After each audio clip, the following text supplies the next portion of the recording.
She said that she gets really bad headaches around the onset of her period, and she wanted to know if there were foods that she could eat leading up to her period and during her period to alleviate some of those symptoms. Yes, so a lot of the symptoms that we get when we're having our periods is due to the drop in estrogen. So really quickly, our estrogen drops on the onset of menstruation. So what we're trying to do is avoid foods and introduce foods that kind of slow that the feeling of the drop in estrogen. So we want to avoid sugar, we want to avoid processed foods, alcohol, caffeine, all those things that you're likely craving, like the chocolate and the coffee or whatever. We want to try to avoid those during the onset of the period. What we can load up on is magnesium-rich foods. So these are things like nuts, seeds, vegetables, deep green leafy vegetables. You know I'll never miss an opportunity to recommend my deep green leafy vegetables. So those are fantastic and they're really rich in magnesium. As well, supplementing with magnesium.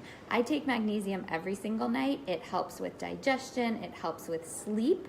If your mind is racing at night and you're having trouble falling asleep, magnesium's fantastic for that. And then it can also alleviate symptoms associated with PMS. Chocolate cravings as well. Believe it or not, magnesium deficiency is linked to increased chocolate cravings. So if I can do anything to help my chocolate cravings, you know I will be taking that magnesium. Also supplementing with 5-HTP. This is available at all like CVS, drugstores, grocery stores. 5-HTP can alleviate the mood-related symptoms of PMS, and it's not dangerous. You can take it. It's basically like a serotonin booster. So I would take that if you're experiencing any mood-related symptoms. The last couple are things that you should do all day, every day, no matter if you're starting your period or not, but they can really help. So being hydrated, being extra hydrated can really help headaches, especially, which this person mentioned. Doing restorative activities like yoga, meditation, things like that. Just telling your body that it can calm down, that it doesn't have to be in this stressed out, frantic state. Because honestly, when things are changing hormonally in your body, that's stressful for your body. So doing things to reduce that stress like yoga can help.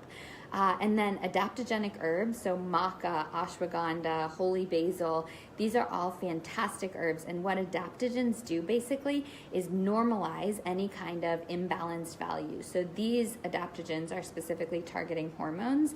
They do a lot of studies on adaptogens and thyroid levels. So if someone has a high thyroid level and takes adaptogens, it lowers it down, the thyroid level down. If someone has a low thyroid level, the adaptogen raises it and normalizes it no matter what. So these are really, really cool herbs.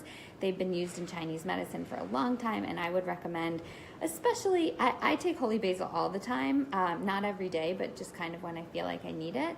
But if you're having these issues hormonally, I would recommend maca and ashwagandha, taking those around that time. And then exercise can really alleviate PMS symptoms as well.